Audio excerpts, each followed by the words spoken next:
Bonjour à tous et merci de vous être connectés nombreux pour ce webinaire. Comptons près de 1500 inscrits. L'objet du webinaire est avant tout pédagogique. Et il vise à vous présenter les textes dits de niveau 2 qui sont actuellement en consultation au sein de l'autorité bancaire européenne. Effectivement, le paquet AML qui a été voté l'an dernier comporte la sixième directive anti-blanchiment, un règlement d'application directe, un règlement qui crée la nouvelle autorité, l'AMLA, mais il annonce également une soixantaine de textes d'application qui s'imposeront, pas sur du droit souple. Il est donc essentiel pour tout le monde de bien comprendre les projets, pouvoir contribuer utilement à la consultation et, si possible, de contribuer de façon coordonnée avec vos homologues européens. Une fois que les textes seront adoptés, évidemment, ce sera trop tard pour commenter. La CPR a beaucoup contribué à la rédaction de ces projets avec l'autorité bancaire européenne et avec les autres autorités nationales. Heu, Nous avons passé, les collègues qui sont ici, probablement plus de 200 heures de réunion, avec les collègues, européens. Ce webinaire va être animé par les collègues qui ont participé directement aux travaux. Le contexte général vous sera présenté par Émilie Bailly de la direction des affaires juridiques, le RTS sur l'article 40, donc l'évaluation des risques, par Morgane Mahé de la direction LCBFT, le RTS sur l'article 12, donc la sélection des entités qui seront en supervision directe par l'AMLA, par Stéphane Maillot de la direction LCBFT, le RTS sur la connaissance de la clientèle par Simon Coquet-Béard de la direction LCBFT aussi, et puis le RTS sur les sanctions par Henriette Richard de la direction des affaires juridiques. Le webinaire durera à peu près 1 heure. Les slides qui seront diffusés et le replay de ce webinaire seront transmis à l'issue du webinaire. Et puis nous gardons une dizaine de minutes de questions-réponses à la fin. Mais évidemment, vous pouvez tout au long du webinaire poser vos questions en utilisant le module en bas à droite de questions-réponses. Donc je vous souhaite à tous un très bon webinaire et puis Émilie, tu as la parole. Merci beaucoup Jean-Christophe. On va commencer par quelques éléments de contexte très généraux pour replacer un peu ce que sont les RTS dans notre corpus juridique européen et national. Et donc revenir en quelques mots sur la hiérarchie des normes dans le droit de l'Union européenne qui assure toutes les normes, que toutes les normes respectent un cadre juridique cohérent et qui garantit la primauté du droit européen sur le droit national. Et donc, au sommet de cette hiérarchie des normes se trouve le droit primaire, c'est-à-dire les traités de l'Union européenne, et puis les droits fondamentaux et les principes généraux du droit de l'Union européenne qui sont en grande partie tirés de la jurisprudence de la CJUE ou de la CEDH. Vient ensuite le droit européen dérivé, c'est-à-dire les actes législatifs qui sont pris par les institutions européennes dans l'exercice des compétences prévues par ces traités. Le droit européen dérivé est très divers dans sa portée juridique, hein, qui varie énormément. Classiquement, on distingue les actes contraignants des actes non contraignants. Parmi les actes contraignants, il y a le règlement européen qui est applicable directement dans tous les États membres. Les directives qui fixent des objectifs à atteindre par les États membres, mais qui laissent à ces États le choix des moyens pour parvenir à ces résultats. Ça suppose donc que les législateurs nationaux adoptent des actes de transposition en droit interne. Et puis viennent ensuite ce qui est convenu d'appeler les textes de niveau 2, donc ces fameuses normes techniques de réglementation, les RTS, dont on va vous parler beaucoup aujourd'hui, et les normes techniques d'exécution, ITS. Donc tous deux s'inscrivent dans la hiérarchie des normes comme des instruments juridiques qui sont contraignants. Les RTS sont élaborés par les autorités européennes de supervision et sont ensuite soumises à la Commission européenne pour approbation et adoption. Donc ces normes, elles sont essentielles pour assurer une mise en œuvre harmonisée et cohérente des régulations au sein de l'Union européenne. Et une fois adoptées, elles sont d'application directe dans tous les États membres de l'Union européenne, donc comme des règlements européens classiques. Et enfin, arrivent tout en bas de cette hiérarchie des normes, les actes non contraignants, qui ne créent pas d'obligation juridique, mais qui expriment la position des institutions sur un problème donné. Et donc, ce sont les orientations, les recommandations, ce qu'on appelle assez habituellement les textes de niveau 3. Dans le nouveau corpus réglementaire en matière de lutte contre le blanchiment de capitaux et de financement de terrorisme, qu'on va appeler paquet ML6 par la suite, et qui a été publié le 19 juin 2024. Donc évidemment, les 3 textes qui composent ce nouveau corpus appartiennent à la catégorie du droit européen dérivé contraignant. On a une directive qui devra faire l'objet d'une transposition et 2 règlements, l'un qui instaure l'autorité qu'on appellera l'AMLA, et puis l'autre qui rappelle le droit LCBFT qui devra s'appliquer. Et tous deux, donc ces 2 règlements seront d'application immédiate à partir de juillet 2027. Et donc pour en revenir, pour aborder plus particulièrement ce qui nous intéresse aujourd'hui, l'article 6 du règlement qui instaure l'AMLA prévoit que cette autorité pourra disposer des pouvoirs d'élaborer donc des textes de niveau 2 et des textes de niveau 3, donc des projets de normes techniques de réglementation dont les modalités d'élaboration sont définies à l'article 49, des ITS, donc des normes techniques d'exécution, dont les modalités d'élaboration sont fixées à l'article 53 du règlement, et l'AMLA pourrait également émettre des orientations et recommandations. Donc là, les modalités sont prévues par l'article 54. Et donc, le paquet ML6, je l'ai déjà dit, donc prévoit le recours à ces textes de niveau 2 et de niveau 3. Et il y en a un grand nombre en réalité, puisque pour la préparation de ce webinaire, je me suis amusée à les recompter. Donc, AMLAR prévoit, donc AMLAR, c'est le règlement qui instaure l'autorité dans nos acronymes, seulement 2 RTS, le règlement AML en prévoit 4 et la directive 7. Les orientations, il y en a encore plus. Il y a 11 orientations prévues dans le règlement AML et 7 dans AMLD, donc la directive. Et pour en revenir au RTS qui nous intéresse aujourd'hui, en réalité, ce qui s'est passé, c'est que compte tenu du nombre de textes de niveau 2 et de niveau 3 qui sont envisagés par le paquet AML, et du délai qui est prévu pour que ces textes soient adoptés par la Commission, sachant que donc, la plupart des RTS qui sont prévus par le paquet AMLA doivent être soumis à la Commission européenne au plus tard le 10 juillet 2026. Et compte tenu de ces délais très courts et du nombre de RTS, il a été prévu que l'EBA, il a été demandé plutôt à l'EBA de commencer à travailler en amont de phase pour élaborer certains de ces textes. Et donc, les services de la Commission ont identifié les thématiques prioritaires et ont demandé à l'EBA de commencer à travailler. Et donc, c'est dans ce cadre-là que l'EBA a lancé des groupes de travail auxquels, donc, Jean-Christophe l'a dit, les agents de la CPR ont activement contribué.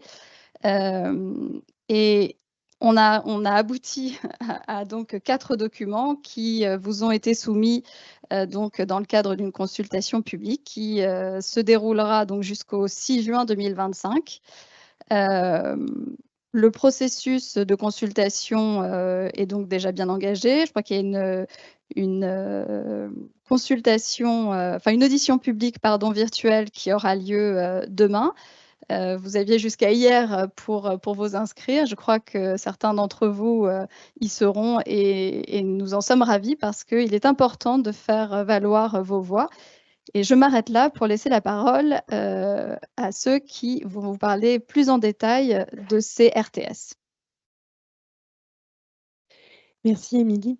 Effectivement, nous allons vous présenter les 4 projets de RTS qui sont en cours de consultation publique. Et nous allons tout d'abord faire un préambule à cette présentation.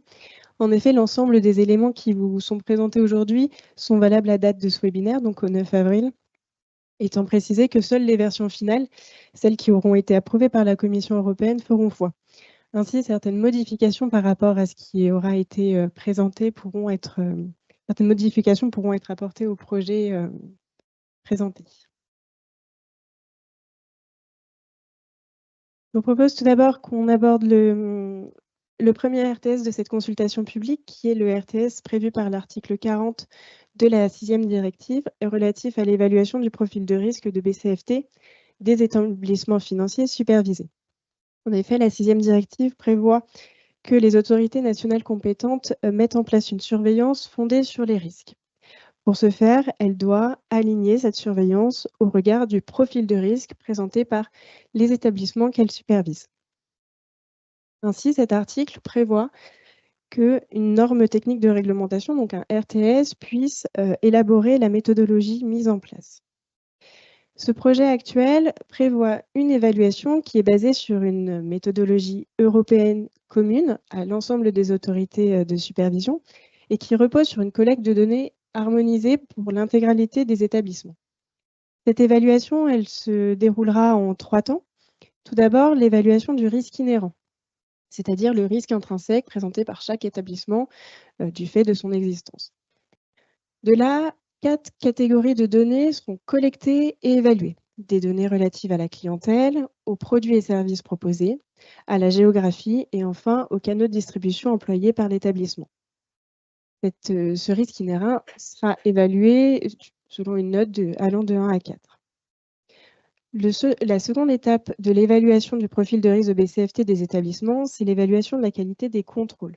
Par contrôle, on entend la qualité du dispositif de l'établissement. Et pour ce faire, une évaluation est actuellement prévue en 2 temps. Tout d'abord, une collecte de données sur 4 types de catégories.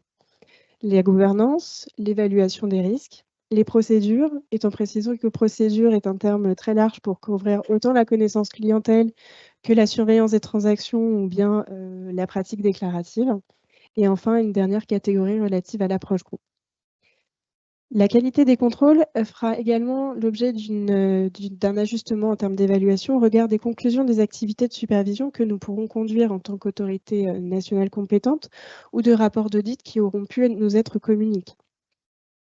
Évaluation du risque inhérent, puis évaluation de la qualité des contrôles nous permettront d'avoir une évaluation du risque résiduel, c'est-à-dire le résultat de la contribution du dispositif de contrôle en matière de LCBFT à la réduction ou non du risque inhérent présenté par chacun des établissements. Alors, ce projet de RTS, qu'est-ce qu'il modifie finalement pour les établissements français ? Tout d'abord, nous allons avoir une collecte harmonisée de données pour l'intégralité des établissements au sein de l'Union européenne. S'agissant du risque inhérent, comme vous pourrez le constater dans le document de consultation publique, pour la partie produits et services, la collecte de données pourra être plus ou moins importante au regard de l'activité exercée par l'établissement.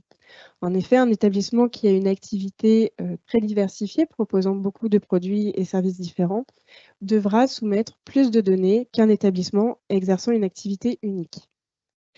S'agissant des contrôles, les données seront attendues pour l'ensemble des établissements supervisés et cela sans qu'il n'y ait de distinction d'activité.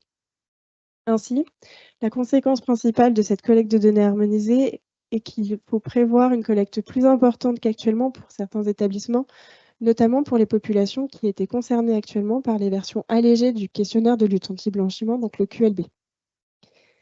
Concernant les données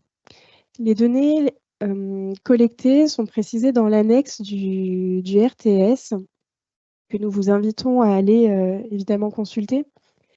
Et vous pourrez constater plusieurs choses. Tout d'abord, certaines données sont approchantes des données que nous collectons actuellement dans le QLB. À la différence notoire néanmoins que les données collectées actuellement dans le QLB sont des données plutôt qualitatives, des réponses oui, non, non applicables, accompagnées ou non de commentaires. Tandis que les données attendues au titre de ce RTS sont des données statistiques et quantitatives. Vous constaterez également que des données sont totalement nouvelles par rapport à ce que nous collectons actuellement. Nous attirons votre attention notamment pour les données relatives au risque géographique pour le risque inhérent, puisque des données ventilées par pays pourront être attendues au regard du projet du RTS et certaines données relatives à de nouveaux produits et services pourront être demandées. Nous pensons notamment aux données relatives aux IBAN virtuels. Pour vous accompagner à la compréhension de ces données, le RTS dans sa version définitive devrait être accompagné d'une note interprétative afin que l'intégralité des établissements puissent avoir une compréhension de l'ensemble des données demandées. Il faut y voir en miroir le guide méthodologique du QLB que nous avons actuellement et qui a pu permettre à un bon nombre d'établissements de mieux comprendre les données collectées. Enfin, une dernière évolution majeure concernant les établissements que nous supervisons, c'est la fréquence de collecte de ces données. Le projet actuel du RTS prévoit une collecte annuelle ou triennale selon une approche par les risques. La remise triennale sera attendue pour les établissements selon, encore une fois, le projet de RTS pour des établissements ayant moins de 5 ETP ou bien qui exercent uniquement une activité strictement visée par le RTS, notamment certaines activités d'assurance vie ou d'investissement, ou bien d'intermédiaires d'assurance. Nous attirons néanmoins votre attention sur le fait que cette collecte de données ne vise qu'à la cotation automatique du profil de risque des établissements financiers et que ce n'est pas exclusif de la collecte d'autres données qu'on pourrait être conduit à mener afin de pouvoir exercer nos activités de supervision. Je laisse désormais la parole à Stéphane après ce premier panorama sur l'évaluation du profil de risque.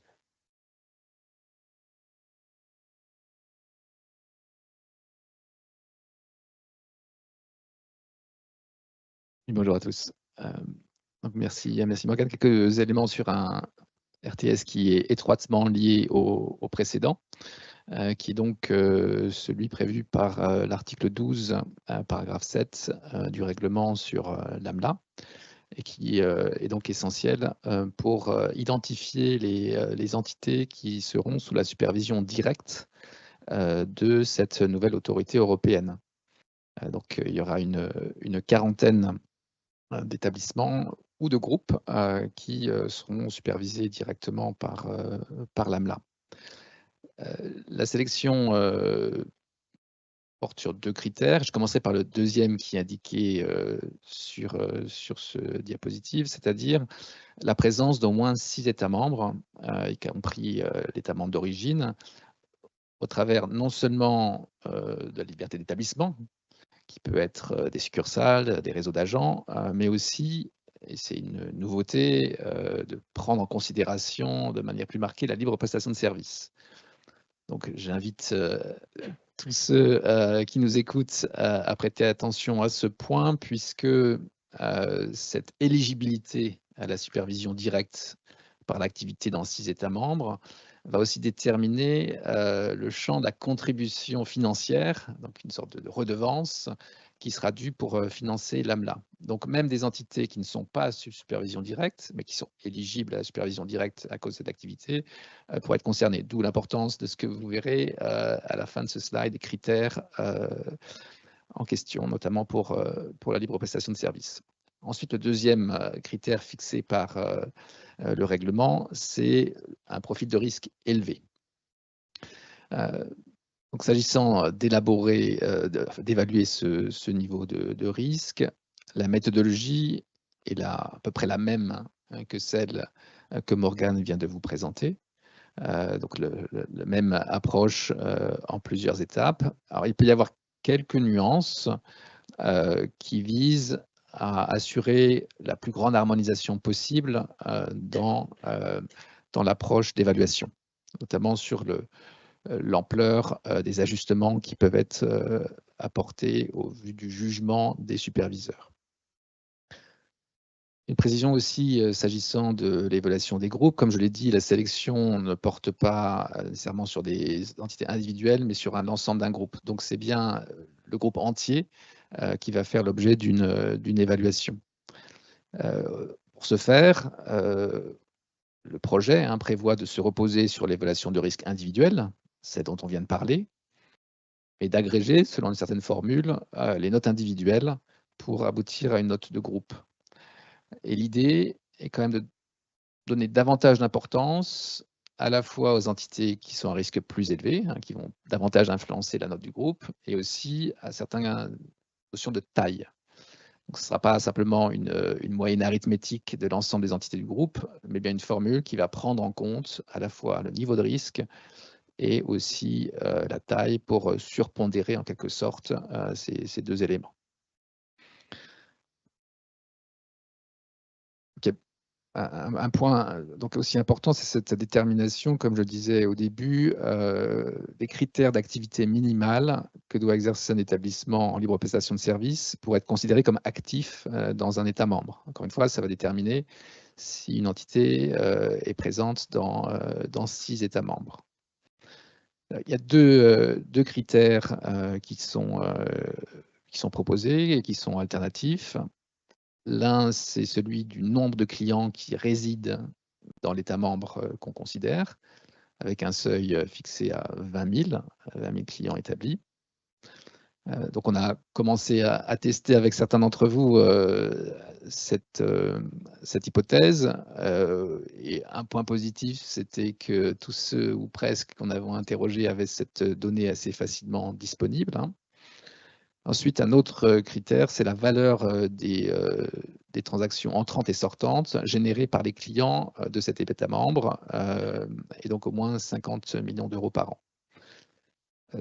Donc ces deux critères visent à la fois potentiellement à attraper des entités, des modèles d'affaires qui ne comportent pas nécessairement beaucoup de clients.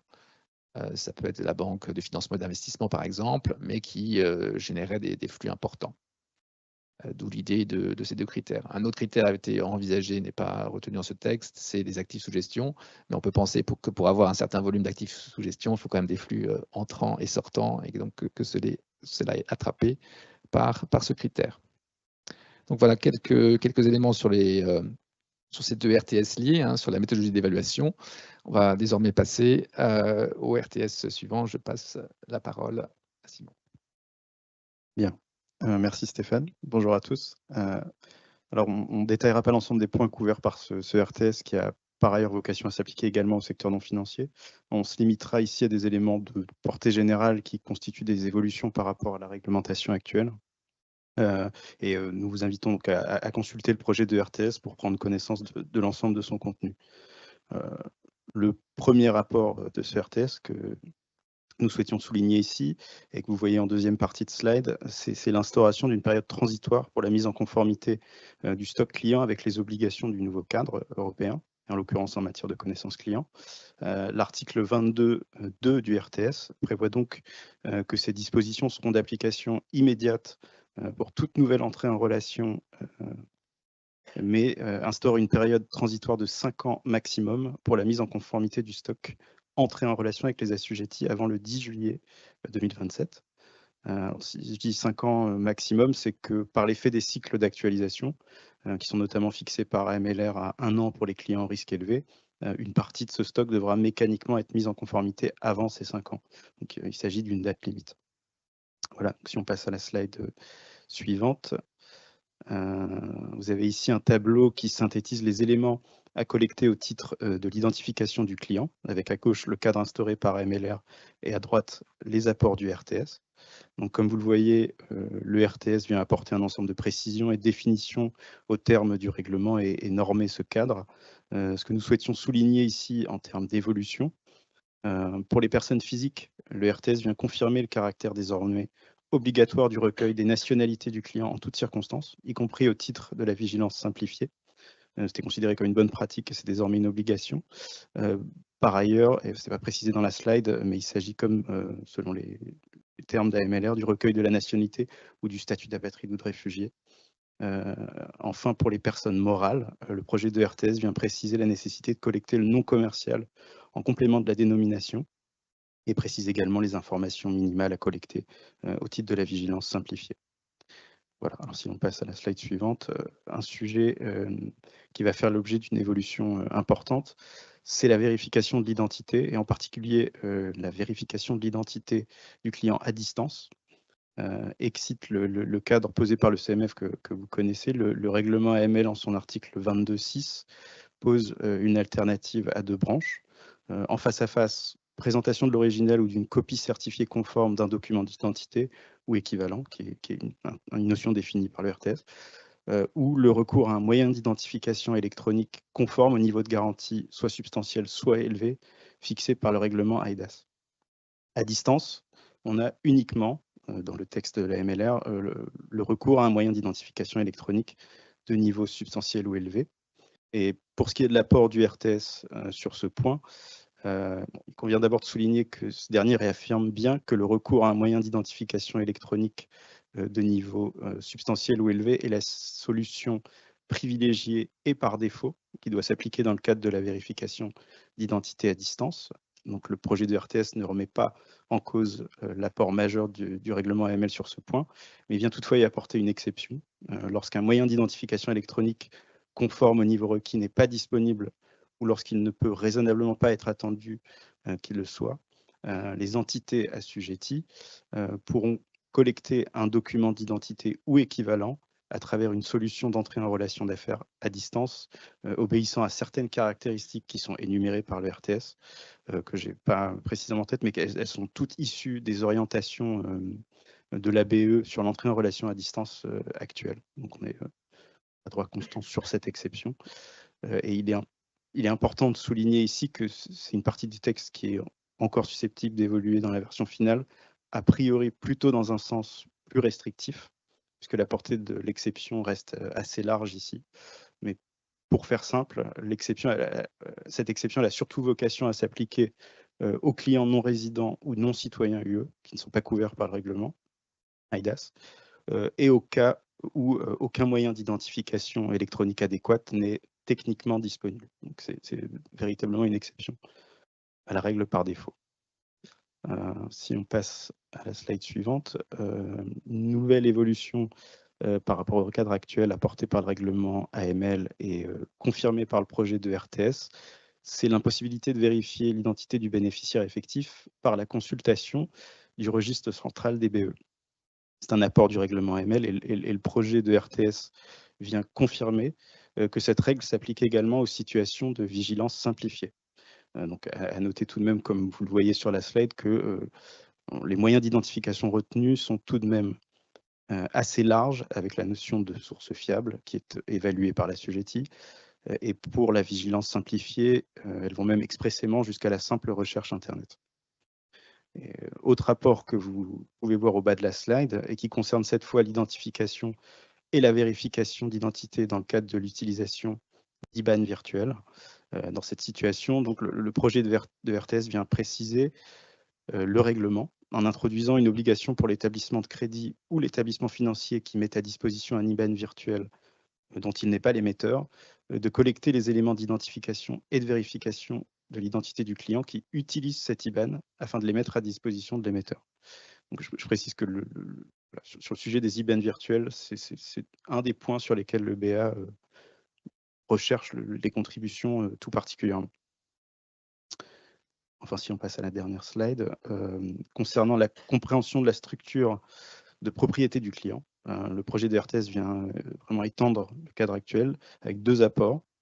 Tout d'abord, dans les cas où la structure de propriété d'un client comprend plusieurs personnes morales ou constructions juridiques, le texte introduit une obligation de collecter la liste de toutes les personnes morales ou constructions juridiques interposées entre le client et ses bénéficiaires effectifs, et un ensemble d'informations sur chacune de ces dernières. Donc, vous les avez ici, forme sociale, existence d'associés mandataires, juridiction d'enregistrement, part de capital et droit de vote détenus par chacune, exercice d'un contrôle.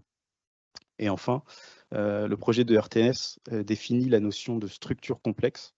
Donc la structure de propriété de contrôle est complexe lorsque deux couches ou plus existent entre le client et le bénéficiaire effectif et que l'une des conditions énumérées par le RTS est remplie, sachant que lorsqu'en présence d'une structure complexe, s'ajoute l'obligation de collecter pour les établissements un organigramme de la structure.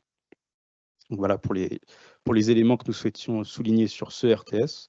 Et je termine en vous encourageant à nouveau à consulter le texte du projet dans son ensemble.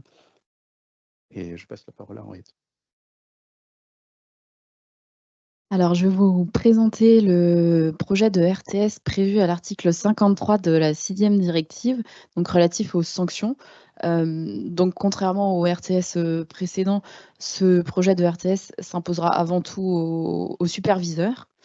Mais tout d'abord, il convient de rappeler que l'objectif de la 6e directive en matière de sanctions, il est double. Il est d'une part de renforcer les moyens à disposition des superviseurs pour garantir le respect de la réglementation LCBFT. Et d'autre part, il est d'aboutir à une meilleure harmonisation européenne en matière de sanctions, étant donné qu'à l'heure actuelle, un même manquement commis par une même entité peut être poursuivi de manière assez différente en fonction de l'État membre dans lequel il est commis. Donc, pour répondre à ces deux objectifs, la 6e directive prévoit d'une part d'augmenter le plafond minimum des sanctions pécuniaires, de doter les superviseurs de du pouvoir de prononcer plus de mesures administratives et surtout de prévoir de doter le superviseur du pouvoir d'assortir certaines mesures administratives d'astreinte. Au niveau national, cela ne devrait pas entraîner de grandes modifications de notre dispositif actuel, puisque pour les établissements de crédit et la plupart des établissements financiers, le montant maximal des sanctions qui peuvent être prononcées par la commission de sanctions est déjà supérieur à ce que prévoit la 6e directive. Et par ailleurs, la commission des sanctions dispose déjà du pouvoir d'assortir certaines mesures prononcées à titre de sanctions d'astreinte. Et enfin, petite parenthèse, à l'heure actuelle, le projet de loi qui est débattu en ce moment, ces jours-ci, devant l'Assemblée nationale de simplification de la vie économique, prévoit de doter la CPR du pouvoir d'assortir ses mises en demeure d'astreinte. Pour répondre à l'objectif d'harmonisation au niveau européen, la 6e directive prévoit donc ce fameux RTS qui devra énoncer, d'une part, des indicateurs permettant de classer le niveau de gravité des infractions, des critères à prendre en considération pour fixer le niveau des sanctions pécuniaires ou appliquer des mesures administratives, et enfin, une méthode pour l'imposition des astreintes. À ce projet de RTS s'ajoutera des orientations qui seront rédigées par l'AMLA également sur les montants de base pour l'imposition des sanctions pécuniaires par rapport au chiffre d'affaires ventilé par type de manquement et par catégorie d'assujettis. Donc le projet de RTS qui est soumis à consultation aujourd'hui reprend le plan du mandat. S'agissant des indicateurs et des critères qui figurent dans le projet de RTS, ces derniers sont largement inspirés de textes déjà existants, à savoir le RTS sur la base de données en matière de LCBFT qui est tenu par l'ABE, donc qui prévoit dans son article 3 des critères pour déterminer le caractère significatif d'une défaillance, mais aussi de critères qui figurent en annexe du rapport conjoint des autorités européennes de supervision sur le retrait d'autorisation en cas de manquement grave en matière de LCBFT. Ces deux textes sont visés dans le papier de consultation et donc vous disposez des liens, vous pouvez les consulter. Le principal apport de ce projet de RTS est la création d'une classification de catégories d'infractions, donc en 4 catégories en fonction de la gravité de celle-ci. Cela devrait permettre une meilleure compréhension de ce qu'est une infraction grave, répétée ou systématique au sens de la directive, puisque les infractions qui seraient classées en catégorie 3 ou 4 devraient être considérées comme telles, étant ici rappelé que la directive prévoit qu'en cas d'infraction grave, répétée ou systématique, il doit y avoir une sanction pécuniaire.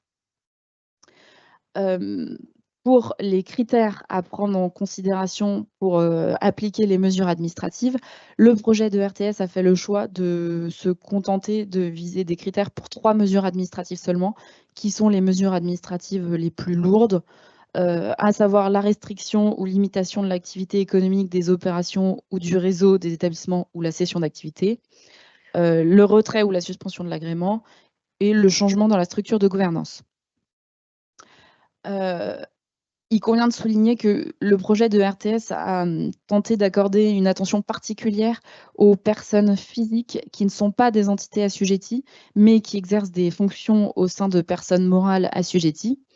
parce qu'il est ressorti de la table ronde organisée par l'ABE en octobre dernier avec les associations professionnelles européennes qu'il était important de cibler davantage les personnes responsables des manquements au sein des entités assujetties pour apporter une meilleure réponse, une réponse plus efficace en fait à certains manquements. S'agissant de la méthodologie pour prononcer les astreintes, celle-ci reprend des grands principes qui sont déjà dans notre droit actuel, à savoir le principe du contradictoire, le droit d'être entendu. De manière plus précise, le projet de RTS fixe un délai de 5 ans pour la collecte des astreintes à compter du prononcé de la décision définitive, fixant le montant définitif de celle-ci. Enfin, il convient de souligner qu'il a laissé une assez grande marge d'appréciation au superviseur, comme indiqué au considérant 2 du projet de RTS, afin qu'il puisse prendre en compte tout élément de contexte spécifique et ainsi apporter la meilleure réponse à chaque infraction. Cela se traduit concrètement par le fait que les listes, comme la classification d'ailleurs, sont non exhaustives. Donc voilà, il y a quand même une marge de manœuvre d'appréciation pour les superviseurs. Les questions posées par l'ABE dans le cadre de cette consultation sont d'ordre assez général. J'attire votre attention sur 2 questions peut-être un peu plus spécifiques. D'une part, l'ABE s'interroge de savoir s'il faut davantage détailler le critère de la solidité financière, qui est un critère à prendre en considération pour déterminer le montant de la sanction pécuniaire. Et d'autre part, s'il faut détailler davantage les indicateurs et les critères qui doivent être appliqués aux personnes physiques qui ne sont pas des entités assujetties, mais qui exercent des responsabilités au sein des personnes morales assujetties.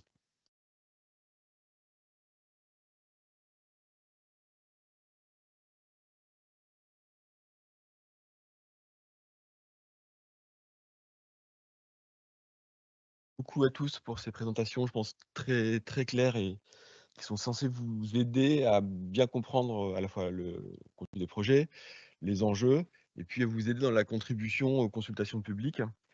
Avant peut-être de passer aux questions-réponses, simplement vous rappeler donc que ces RTS, ça a été dit plusieurs fois, s'applique en général à l'ensemble des établissements qui sont contrôlés par la CPR, qui seront contraignants. Nous ne sommes pas sur du droit souple et qui n'auront pas besoin de transposition nationale.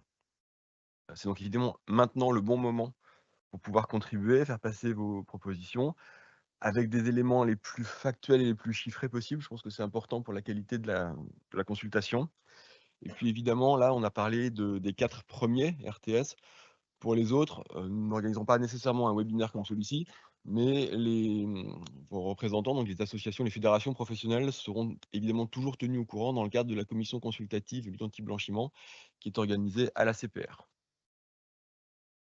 Commencer les questions?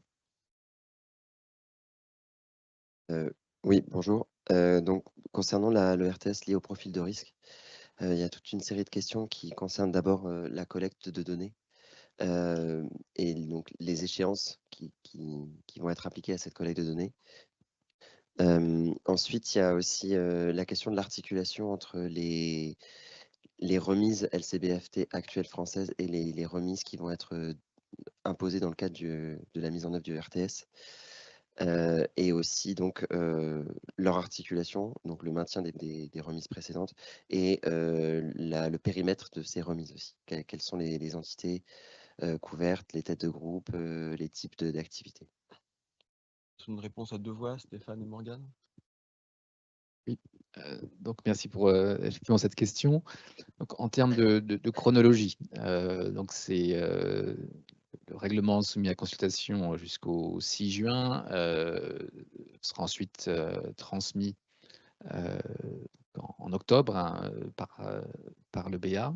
La réponse à la consultation de la commission.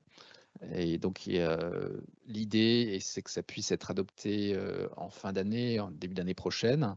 La première collecte hein, de cette information, ça sera donc en 2027. Donc, on espère qu'il y ait de l'ordre d'un an, peut-être un peu moins, entre la finalisation de ces textes et le moment de la collecte. Donc, je sais, Morgane, préciser s'il y a quelques éléments hein, de timing aussi dans ces règlements.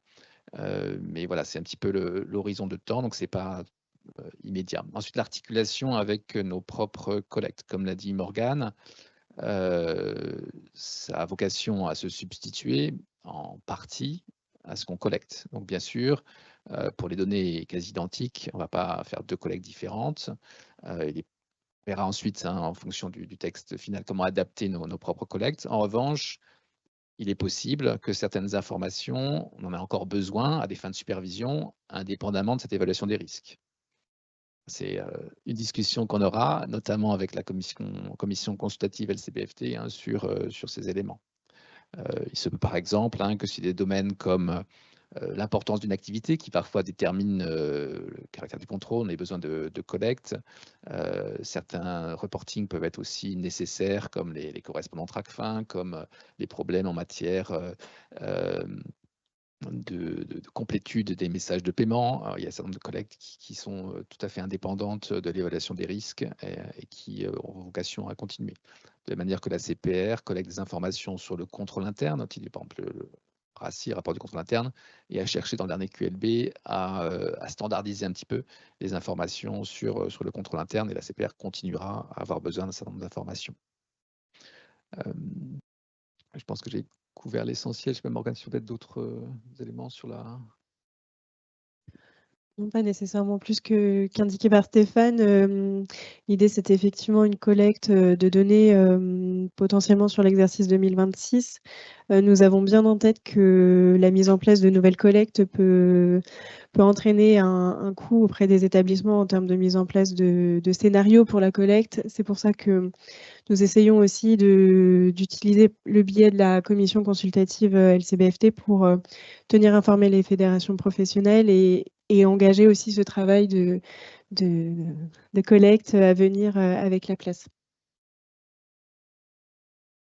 2026, effectivement, une collecte début 2027 sur les données 2026. Hein, ce serait l'idée de première application de ce texte.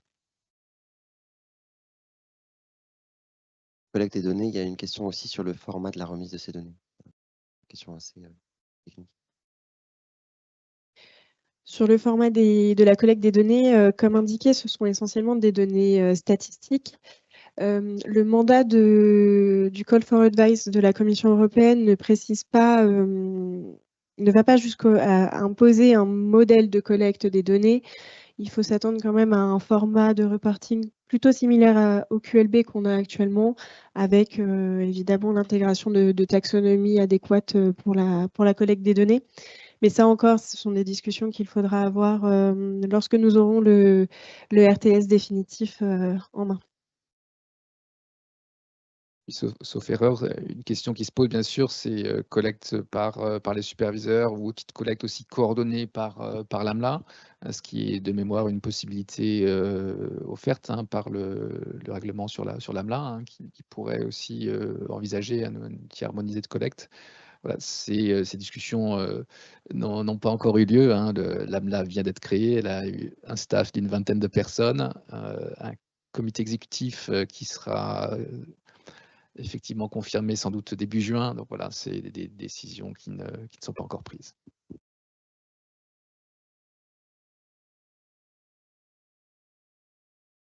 Les questions sont moins nombreuses sur la méthode de sélection d'identité sous supervision directe. Néanmoins, il y en a deux. L'une porte sur les critères qui ont été énoncés en début de slide, à savoir si ces critères sont cumulatifs. Je vais me replacer sur le slide. Question. Voilà, effectivement, hein, c'est au début de slide, comme je dis, il y a deux types de critères qui sont effectivement cumulatifs pour être sur supervision directe, c'est-à-dire être éligible, être actif dans 6 États membres, mais le fait d'être éligible, comme on l'a dit, déclenche quand même la contribution à l'AMLA, au financement de l'AMLA. Et pour être sélectionné, il y a aussi ce profil de risque élevé.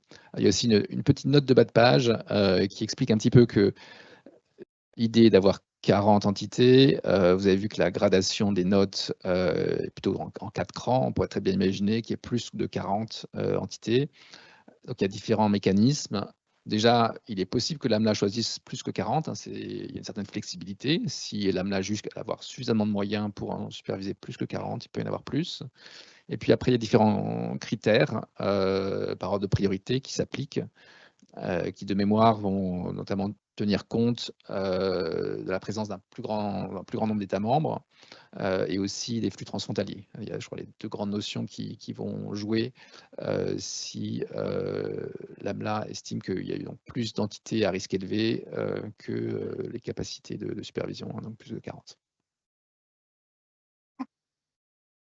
Et l'autre question sur ce RTS est portée plutôt sur les modalités de pondération et savoir si elles seront communiquées à la place ou si ça restera au niveau de l'AMLA. Effectivement, le détail des pondérations, ça sera des éléments qui seront fixés par l'AMLA, qui sont internes, effectivement. Donc ce règlement détermine les grandes lignes, mais le modèle exact ne sera pas public. Voilà, ça permet aussi, enfin, ce qui est aussi évident, hein, c'est qu'il y a un aspect relatif et que donc les seuils, les différentes notes vont dépendre de la situation relative des différents établissements. Donc, il n'est pas possible de fixer de tels éléments à l'avance. C'est des éléments qui vont dépendre de chaque collecte et dont vont être déterminés au fil de l'eau en fonction des évaluations par l'AMLA. On va passer au RTS sur la vérification d'identité. Là, les questions ont été un peu plus nombreuses. La première, c'est assez général, qui est beaucoup revenu. Est-ce que les établissements doivent comprendre que l'intégralité du stock de leurs clients devra être revu, révisé d'ici 2032? Oui, alors c'est bien ça. En fait, le mécanisme qui est mis en place par le RTS, c'est une période transitoire qui permettra l'actualisation au fil de l'eau du stock par l'application des cycles d'actualisation mis en œuvre par les établissements qui sont, donc, selon le règlement AML, qui doivent être inférieurs à 5 ans, enfin, de 5 ans maximum, pardon. Et donc, tu as ajouté un complément, il s'agit bien de l'ensemble des établissements qui sont contrôlés, hein, donc on parle de cette mise à jour, aussi bien pour le secteur bancaire que pour le secteur des assurances. Une autre question, enfin un autre point qui est quand même beaucoup revenu est relatif à l'identification à distance.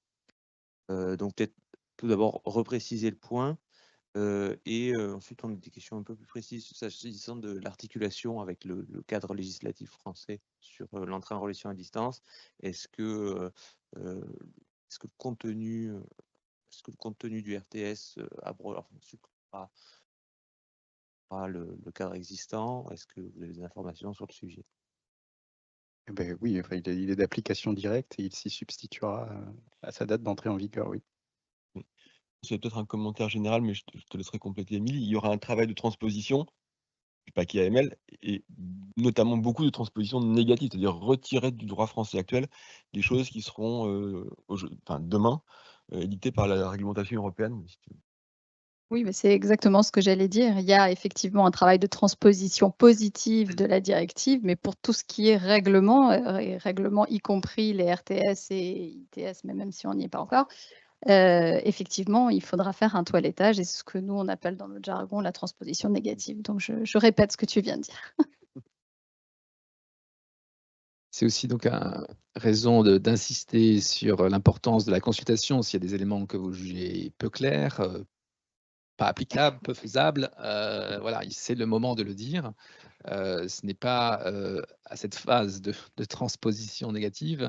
Voilà, nous serons liés, les autorités françaises seront liées et il ne sera plus le moment de faire des ajustements. Si vous pensez qu'il y a des points peu clairs ou améliorés, c'est le moment ou jamais de les souligner. Alors, pour certains, ils dépendent des textes de niveau 1 déjà adoptés. Hein, là, la marge de manœuvre est limitée, mais dans la mesure où il y a marge d'interprétation, des précisions apportées par ces textes de niveau 2, c'est cette consultation qui est donc très importante. Oui, j'enfonce le clou par rapport à ce que Stéphane vient de dire. Dans le cadre d'une transposition d'une directive, on a, nous, États nationaux, enfin, niveau national, pardon, une certaine latitude dans la transposition, encore une fois, de la réglementation européenne. Dès lors qu'il s'agit de règlement, cette latitude, on la perd. On est censé appliquer les règlements tels quels. Et vous le savez sans doute, mais c'est fait exprès.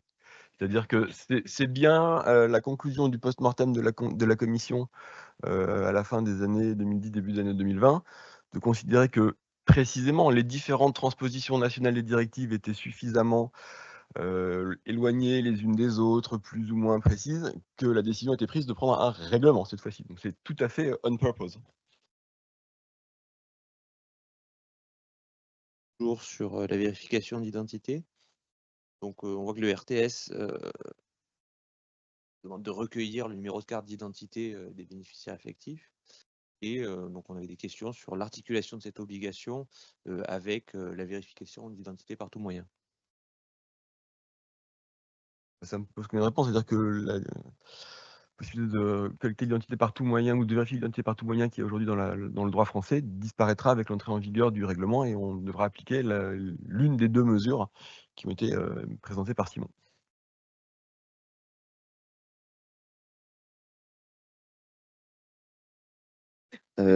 Pour revenir sur le RTS de profil de risque, effectivement, les questions récurrentes qui concernaient le périmètre portaient précisément sur les entités qui allaient être soumises à cette évaluation du profil de risque. Donc, comme je disais, soit en termes de secteur d'activité, notamment par exemple les assurances non-vie. Après aussi en termes de statut, est-ce que les succursales françaises sont soumises? Et il y avait aussi une question sur les groupes, comment ça se passe pour les têtes de groupe et comment ça se passe pour les entités de pays tiers incluses à un groupe. Le temps qu'on choisisse qui va répondre, je réponds déjà sur l'assurance non-vie. Donc l'assurance non-vie est assujettie en France, elle n'est pas couverte par la directive. Donc les remises, le champ, etc., qui sont prévus dans les RTS qu'on vient de vous présenter et dans les textes de niveau 1, ne couvrent pas l'assurance non-vie. Donc l'assurance non-vie, elle, restera sous un régime national. Pour la suite. Ce qui signifie que comme on n'a actuellement pas de questionnaire, enfin, outre les remises des déclarants, mais pas de questionnaire sur l'assurance non-vie, ça va rester probablement comme ça, il n'y a pas de changement prévu. Après, sur les groupes, comme je l'ai indiqué, il y a bien une évaluation qui aura lieu au niveau des groupes pour la sélection de la supervision directe AMLA, mais cela sera avant tout le résultat d'une agrégation des notes individuelles. Donc, comme le questionnaire actuel français, cette collecte va avoir lieu au niveau individuel. Après, la répartition des compétences, donc les succursales vont continuer à être supervisées au niveau national et évaluées voilà, dans ce cadre. Autrement dit, la CPR continuera à évaluer selon la fréquence prévue. Hein. Il y a peut y avoir des variations, bien sûr, ça peut être tous les 3 ans dans certains cas, si les critères sont remplis. Mais il y aura bien cette évaluation faite par les succursales. Il n'y a pas de changement de ce point de vue-là. Merci pour cette réponse. Il y a une question aussi qui est arrivée sur le RTS relatif aux sanctions et qui concerne les rapports entre l'AMLA et le parquet national financier. Donc, comment vont se faire les liens entre l'AMLA et le parquet national financier?